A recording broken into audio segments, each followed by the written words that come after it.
Today's video is about perfectionism, and it is something that I've been working through myself for the last couple of weeks. And the reason I'm coming out with this now is because I haven't really shared any videos. I wanted to give you the reasons why perfectionism exists, at least from my perspective. So stay tuned. Here we go, and I hope you enjoy. Hello, loves. I'm Rena. Welcome to my channel, and I want to share with you, this is a combination kind of what's been going on for me over the past couple of weeks in working through perfectionism, which also kind of led into some deeper generational trauma type wounds regarding scarcity and lack. And I started to kind of piece together some of the reasons from my experience and my perspective why I have been so perfectionistic in my life. And I wanted to start off with the fact that really, where does it come from? You know, I mean, it isn't something that we're born with or innate. Now, I want to clarify here, though, being perfect in the universe's eyes is different than perfectionism, which I feel comes from fear, which prior comes from how we learn to live in our society through the fear. And if we're not perfect, then nothing is ever going to go our way. And I lived like that for my entire life. And it's not something that's easy to break through, because it really is a deep, deep wound from this lifetime. And it's also a generational trauma. And it's these types of things, this poor cat, I don't know what to say if you can hear it. And these types of things that lead us into perfectionism are all based off of either trauma or neglect. And in my case, it was neglect, where I felt like I needed to make everybody happy, or make sure I did everything right, whatever right means, you know. And it wasn't something that was helpful to me throughout my life, because I constantly put everybody else first. And to me, that's what perfectionism did. And it made everybody else more important. And in a few minutes, I'll go over the different limiting beliefs that lead to using perfectionism as a protective mechanism to cover up and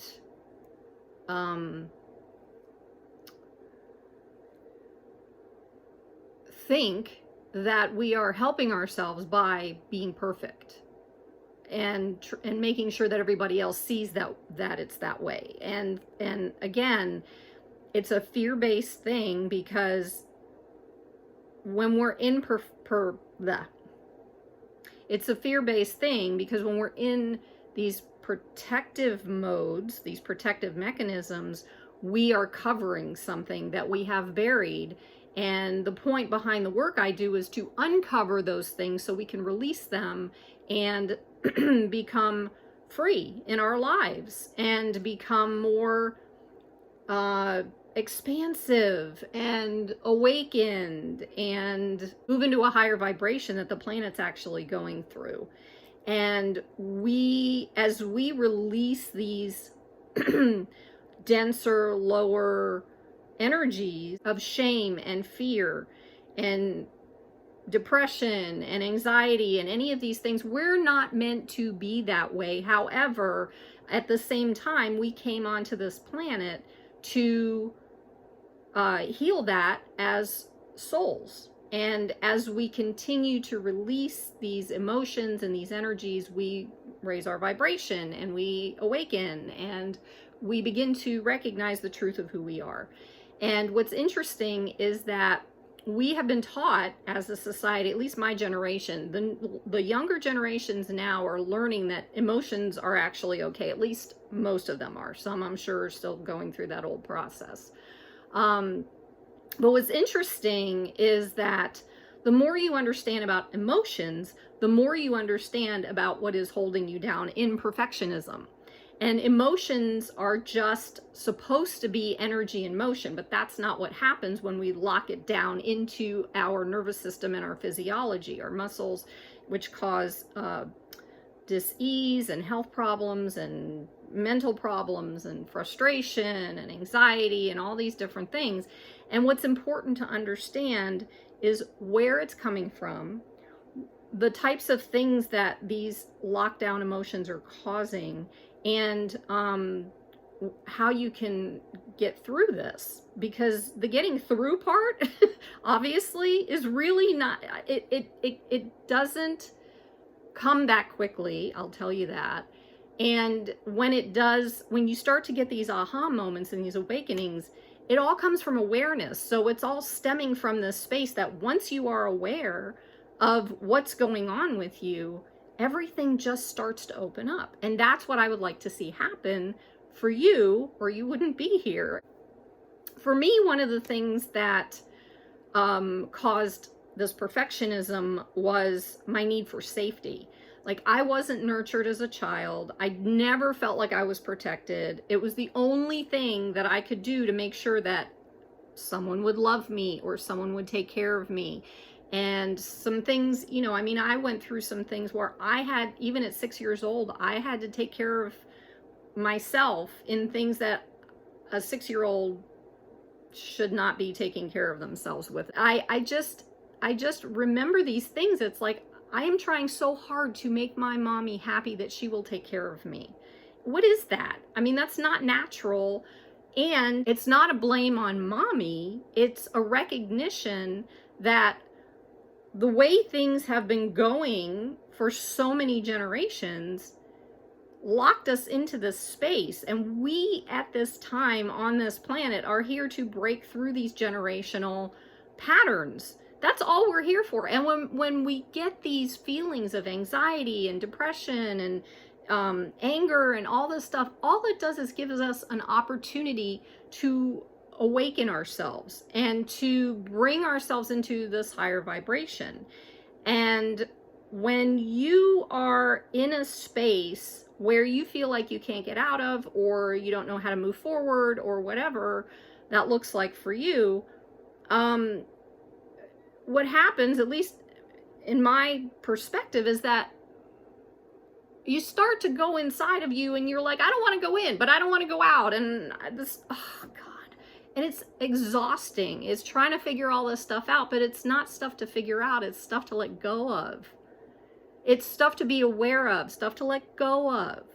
It's not about holding on so tightly that we go through life trying so hard to figure out what's going on, releasing whatever we are feeling in that moment.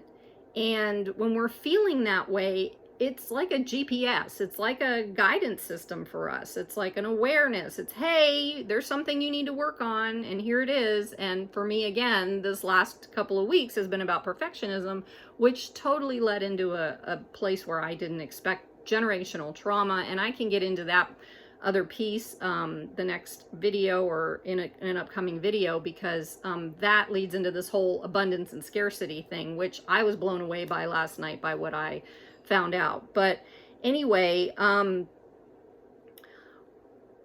again, my life involved criticism, lots and lots of criticism. You're doing this wrong. Everything is wrong. Shame, shame, shame, shame, shame. And that kind of stuff as a child will beat you down. It is not the way, again, it's supposed to work. When your children don't know any better. Children don't know any better in relation to emotions. They need to be guided. They need to be lifted. They need to be protected. They need to be, but not to the extent of helicoptering. I mean, there's always this balance that goes on with everything. And I feel like when that doesn't happen for us, it moves us into things like codependency, which moves us into these relationships that we get into that don't work because we are so focused on being perfect, being in control, making sure everybody's doing everything we want them to do in the way we want them to do it, and trying to have control over people. That doesn't work, trust me. And as a result, it puts us in a position of this anxiety because we're already in it in our bodies, but then it's like chaos outside of us and nothing's working and I can't do this and yada, all these things come up for us, but you can work through this and you can find the truth of who you are within this. So perfectionism basically is just a protective mechanism because there's something underneath that's deeper that is causing this. And what is that? So there's 3 things that I want you to know about, at least have this awareness so you can start looking into it, that are causing these emotions to, show up, rattle your life, cause these blind spots in your life where you feel like you have no direction, or, cause you to feel stuck, whatever this is. So these bottom line, these are beliefs. These are limiting beliefs that you were either taught, were verbalized to you, or were something that was, that you felt because you're, especially, being highly sensitive or an empath, you're going to feel this stuff whether someone says it to you or not. It's almost like, sometimes, most of us, I feel like, I don't know, because I am highly sensitive and empathic, but when someone's being passive aggressive, I feel that energy like way before they start doing that. And I can tell something's up, and I will walk over to that person and I'll be like, hey, are you okay? And immediately they go into the passive aggressive, and I didn't know what to do in the past. Now I just take a step back, I stay present, and I allow whatever emotion is going through me to flow, which is another piece of this. And that's something that's important to understand, that emotions are supposed to flow rather than what therapy, psychologists, whatever, call stacking. These emotions where we don't allow them to flow, or we're not able to allow them to flow because we've been traumatized and we really don't know how to do it. We get to the point where, you're 2 years old and something happened and it scared you, and you went through this thing and you didn't know what to do, and nobody sat with you, and nobody protected you, or nobody held your space or held you or whatever, and you just had to deal with this thing by yourself. That stays in the nervous system, that stays in the physiology. And as you get older, the stacking comes in when something else happens that makes you feel in the same way, and it immediately goes into that same emotion that you felt when you were 2 and you were scared. And that's where fear stacks. Fear. Or it adds to, other emotions as well, like sadness or anger or whatever. Children know how to emote, but when we block them or stop them or don't support them, they lose that ability to understand that emoting process, and then they grow up and become us. And then when we become older as adults and we don't know how to emote, we're going to stuff all that stuff in and stack it on top of each other. And that's where things get stuck. It gets blocked. And the minute another emotion comes in and it hits on that one that's already in there, it's like this, whether if it's an anger emotion, it will cause a rage expression, explosion, whatever. Or if it's sadness, it will cause us to just feel that and just cry at every instance. And crying is not a bad thing. What the most important thing to understand about crying is that it releases chemicals out of our bodies to help us recalibrate and center ourselves. But we're taught not to cry, some of us, especially men. And that's not how this works with the body. But somehow through the generations, if we cry, it's makes us look like we're weak. Well, I've noticed that the more and the harder I cried during my process, the stronger I got. So, you know, I mean, take that for what you want. It's okay. But my experience has been stronger, stronger, stronger. I can deal with things better now. I can understand things better now. And I'm more aware when someone says something to me now to help me become aware. I'm like, oh my gosh, yeah, that's it. That's it. I get it now, you know, and there's a process to get there. So let's get back over in here where part of the process is to recognize and understand what these limiting beliefs are. The first limiting belief is a big one for me. It's abandonment. And I remember when I got a hold of the divorce paperwork from my parents that in there, I had been seeing a therapist at 6, I think. And one of the things that the therapist wrote in their notes, which ended up in the court paperwork, was the fact that I would never get over the abandonment issue. And when I read that, I was in my 30s, I think, late 30s, maybe early 40s. And I took that in. It landed. It landed on my abandonment. And when that happened, I just soaked it in and I used it as a, you know, as my guide, and look at me, I was abandoned. And, you know, now that ended up adding to the codependency and the perfectionism and the fear and everything. Just when I started seeing what was going on, it awakened me to the fact that because I was abandoned, I became this perfectionist, this people pleaser, this person who had to make everyone happy. And believe you me, this actually lasted until about 2021 when I went on this deep dive journey. And that's when the awareness hit. And there's the awareness piece of it. And I found out something interesting, that 90% of transformation of doing this work is just being aware of what's going on. And that's not surprising to me. And the other piece of this abandonment is also being attached to an outcome. That's definitely something I've always done. It's like whatever I did in my life, I wanted something to happen in a certain way. And if it didn't happen, I felt abandoned again. So it was like this re-abandonment over and over and over and over again. And I always cared about what other people thought about me. And I had to be that perfect person to make sure that they did think well of me. And what happened in the process was, in my beliefs, I said, I'm going to be who you want me to be.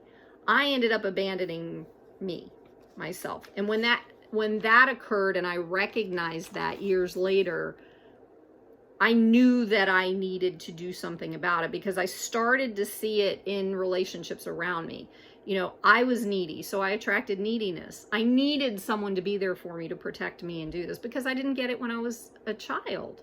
And that's understandable, but now I'm not a child, and now I get to take responsibility for this. And that's how pieces of this process work, is that taking responsibility to get out of our own crap of what we dealt with. And don't get me wrong, the crap is what's happening as an adult, not as to what happened to you as a child. That's not crap. That's more something that should have never happened. And I'm going to say it's bullshit, because we're taught how to be that way, and then we pass it down generationally, and now we have to break this cycle. So when we get into this neediness thing, this is where I can move into the video about the abundance and the scarcity, is that when we're needy, then the energy of neediness pushes things away from us. If you've ever tried so hard to be with somebody and they turn around and run and they're like, I don't want this, that's because of your abandonment issues, and that's because of the neediness. So with money, when we're needy, we want it so badly that it's going to run from us. And that's been my experience my whole life. So abandonment neediness and scarcity go together as well. That's kind of an aha moment for me as I'm talking to you. Okay. So number 2 is worthiness or good enough. And the worthiness or good enough, and that comes from this belief system that I'm not worthy because no one was there to support me when I was little or help me or whatever. I was left alone, or, you know, nobody loves me because of that kind of thing, or I'm not enough, so they don't want to be with me. That'll move into our adulthood, and that causes this not good enough feeling. And within the realm of, again, with abundance is a feeling of the cup being full and that there's plenty out there. But if we never received the nurturing, or we got too much, you know, lashing kind of trauma, and no nurturing or very little, or both, and confused us, that will put us in this place of feeling not worthy. Like, I don't know why this is happening. What did I do wrong? Now that moves into kind of a lack or scarcity mentality. But the reality is there's a reflection of what you believe that you deserve because of the way you were treated as a child. One of the things that, how it affected me in this case, was I drive for Uber. And for many months, it's like, I have to do this. I have to do this. I'm not making that much, but I have to do this. And I have to be good enough at this. And I have to, if I'm good enough, I'll make money. And if I'm good enough, I'll eat. You know, and that also leads into what came up for me last night around the abundance stuff and around the money stuff. And again, I'll share that. Now, that's not my specialty in what I talk about, because I'm working through that. And I can also share with you what my experience is. And the last one's huge, because this is important to understand. They're all big deal. They're all a big deal. But number 3 is trust. And that involves trusting ourselves, trusting somebody else, trusting in a higher source, you know. And if we can't trust, then how do we move forward in our lives? If we don't have the trust, then we're going to become fearful. And we're not going to take the steps that we need because we don't trust anything or anybody. And we will stay in this little space inside of us and contract and crawl into this box to feel safe. And there's the safety thing again. And when we do that, we don't live life. And I've been there, and I understand what that feels like. I isolated for many years, and I crawled into this hole. Literally, I was living in a small room for almost a year, recognizing, you know, finally after a certain point, I don't belong in here. I'm bigger than this. But it took a lot to get me out, because I was working through the process of doing that and not trusting myself, because I wanted so badly to hold on at that point to the things that have kept me safe. But there was a part of me that wanted me to let go of all that stuff. And as I became aware, I was able to start letting go of that kind of stuff.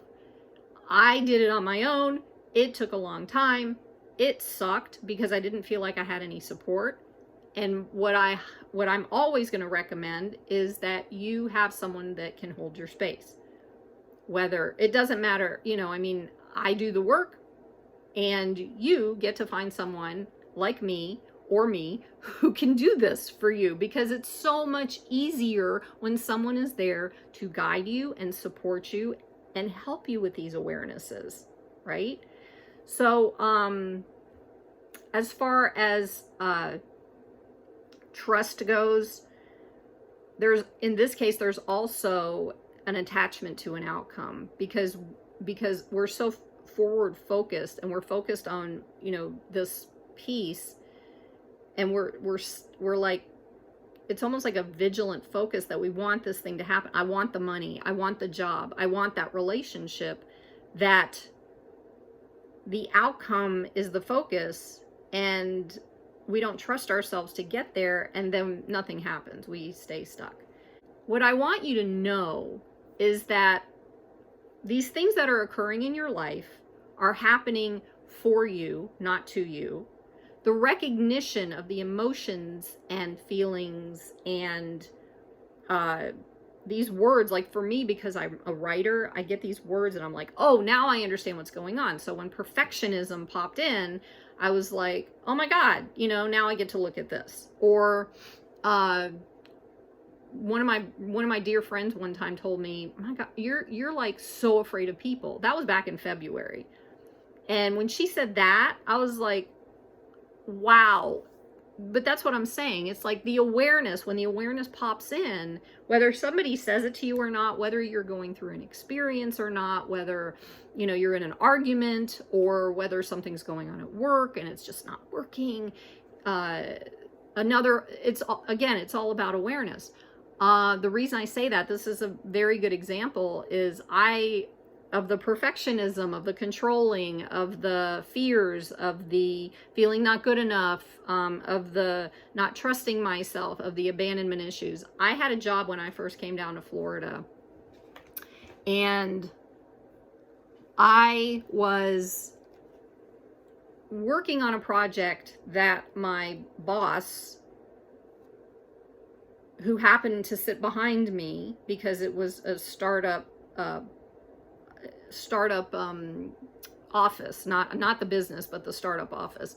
And so there was a bunch of us crammed into this space. So my boss, who happened to be the vice president of the department I was working in, he gives me a project. So this project happens to be me, whatever, it didn't matter. There were different projects. As I was working on this major event, there were more projects that were coming at me.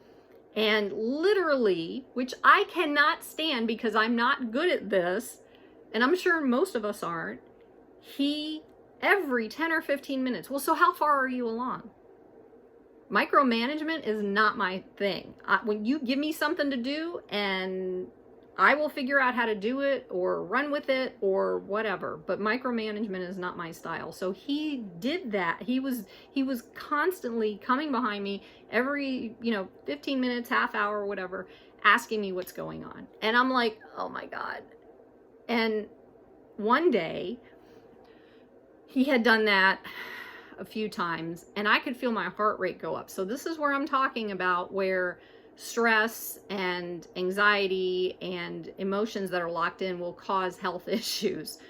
So I could feel my heart rate going up, and I wanted to throw up, and I got up out of the seat. I walked away. I'm going to the bathroom. So I went, and I'm walking around. I started pacing, and my heart rate kept going up, and I'm like, thank goodness we were right next door to a emergency medical thing that they have out there, like MD Now or whatever. I can't remember what it was called.